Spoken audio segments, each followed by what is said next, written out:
old, and I've been a part of Beads of Courage since I was 5. I'm a part of the Chronic Conditions program because I have asthma, primary ciliary dyskinesia, and adrenal insufficiency.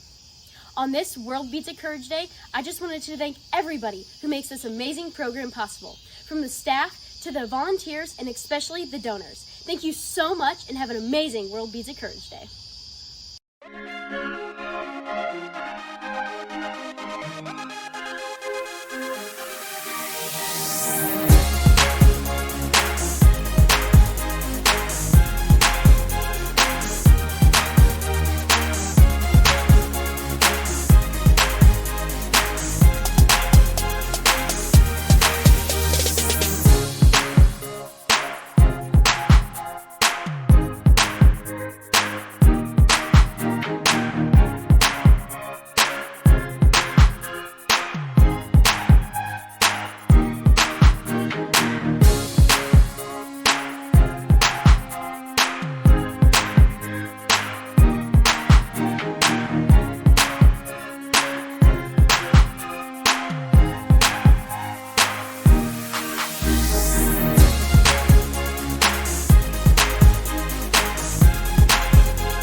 Hello, my name's Ella. I'm 16 years old and I'm a member of Beads of Courage. That I have SMAS, MALS, and Nutcracker syndrome, which are all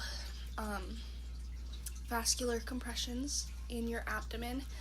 The MALS and SMAS are what cause my pain with eating, and I am about to hopefully have surgery in Chicago to reverse my MALS. So that's pretty exciting. I started Beads of Courage in July, and these are them so far. Have around 200 and something, and they show everything I've been through. They've been really helpful for me to visualize and stay positive about things. And it's my little booklets. I've got one fully filled out and one that's in the works right now. Yeah, it's definitely been really great, because when things like having to have my feeding tube replaced happen, it's not as hard, because I can think at least I'm gonna get a bead out of this. And all of the beads are so pretty. They're really nice. They're glass beads, and it's gonna be a really cool way to tell my story later in the future when hopefully this is all over. So yeah, that's my story.